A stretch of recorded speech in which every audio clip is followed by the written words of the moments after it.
Greetings and welcome to the Road to 2.5k Q&A. So this video is a follow-up to a video that I did a couple of weeks ago where I thanked you and everyone for subscribing and supporting my channel after I surpassed 2,000 subscribers. So without further ado, first question. Okay, so the first question is from YouTube user Rev and Redline, and it's a double-barreled question. The first part is, how long until you upgrade the car and what to?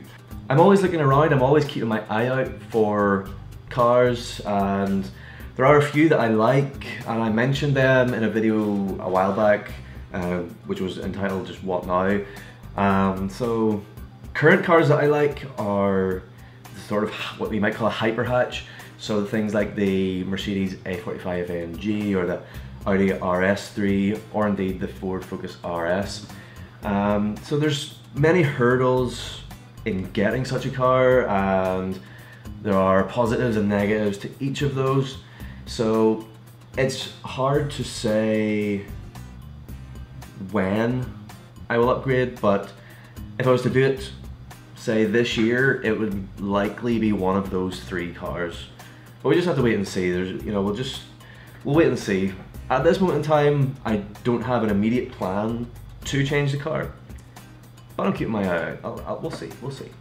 The second part of Rev and Redline's question is, do you have sponsors, and if so, how did you get them? So the only thing that I would really have at this point in time that you could describe as a sponsor would be Because Race Car Box. So if you're following my channel, you'll have seen recently a couple of videos that I've done where I've unboxed a Because Race Car Box. So I am a rep for those guys, kind of like an ambassador, like a brand rep. It's not, I wouldn't really necessarily call it a sponsorship, it's kind of like a mutually beneficial relationship. But it's kind of like a sponsorship in a way. In terms of how did I get that, a good friend of mine told me that Because Race Car Box were looking for sponsors. So I went on and sent them a message directly. They got back to me with an application form. I filled in the application form, sent that off, and then it was a matter of waiting to see if they would choose me out of presumably a very large number of applicants. And thankfully, luckily, they picked me and we set up the relationship, and it's been good so far and it's cool. So I hope that answers your question. Next question. Okay, so the next question is from YouTube username Logan Thompson. How difficult is it to find the car you want where you live in Northern Ireland rather than mainland UK? So most types of car are available here. It's not necessarily difficult to find a particular car if you want a particular car. The difference will come in terms of availability. So obviously Northern Ireland is like, say, this size, and mainland UK is that much bigger. So there's going to be a lot more choice in the mainland UK. That also comes then with another sort of negative for Northern Ireland, in that sometimes there will be equivalent cars in the mainland that are cheaper than the equivalent car to buy here, so that's kind of annoying more than anything. A lot of dealers nowadays are willing to ship things over, which kind of takes away that negative, but not all will. Of course, private sale, if you want to do that, then you have to go and you have to find the person, and then there's a whole logistical annoying thing there. But in terms of finding the car you want, it is definitely possible here. It's not that bad really. So hopefully that answers your question, Logan Thompson. Next question. Okay, so the next question is from YouTube username Ian Gordon. Are you planning on going to any car shows in Northern Ireland this season? Have you entered your car to any? Yes, I plan on going to, at the very least, the Causeway Coast Ford Fair, which takes place in Portrush at the start of June. In terms of have I entered my car, I have not entered my car to that just yet. I am thinking very seriously about it. There are just a couple of things that are going on in my life that I need to sort out to be sure that I am in a position to do that, and I'll be getting them sorted out very soon, and once I do, then I'll get the application in and I'll come back and let you know. But hopefully, the answer to that part is hopefully yes. Beyond that, I'm not sure what other shows there are in Northern Ireland.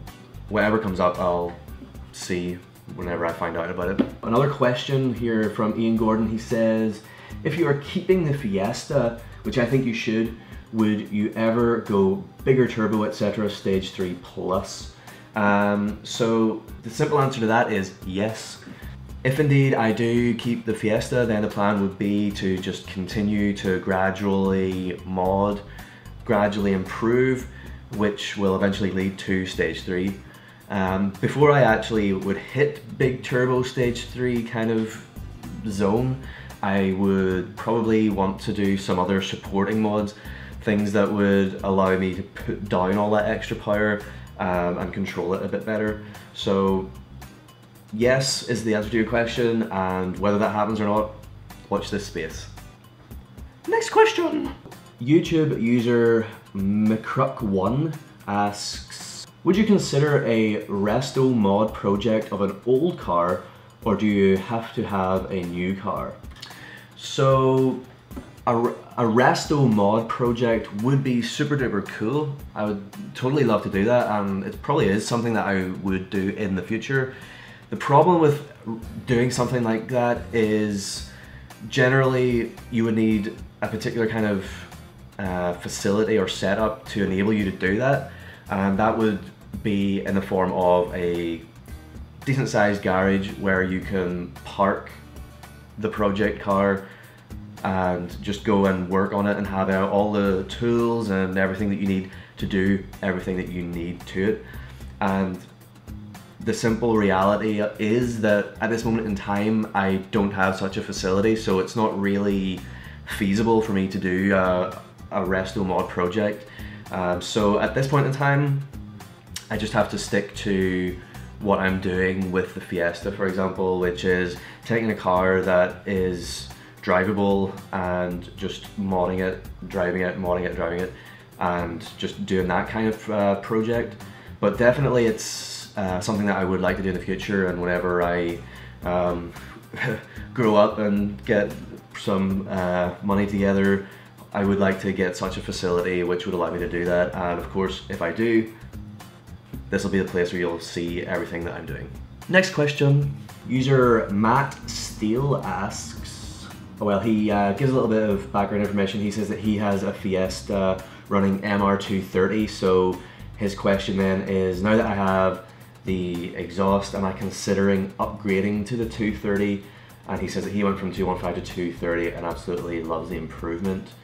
So yes, kind of would be the answer. The way I've been doing the mods, kind of just doing it bit by bit, leading towards bigger power. There is a possibility that if I keep on going with that, with the Fiesta, that I would be in a position to go from 215 straight to 265 or stage 1 to stage 3 and skip out stage 2. But I might do stage 2. I haven't entirely decided. It's a possibility is really the answer, so we'll see, we'll see. But definitely more power, yes please. Next question. So user name Sensei X asks, how long have you been together with your girlfriend slash wife, and who drives the car the most? She is called Lisa and she is my wife. And we have been married for a little over 3 years now.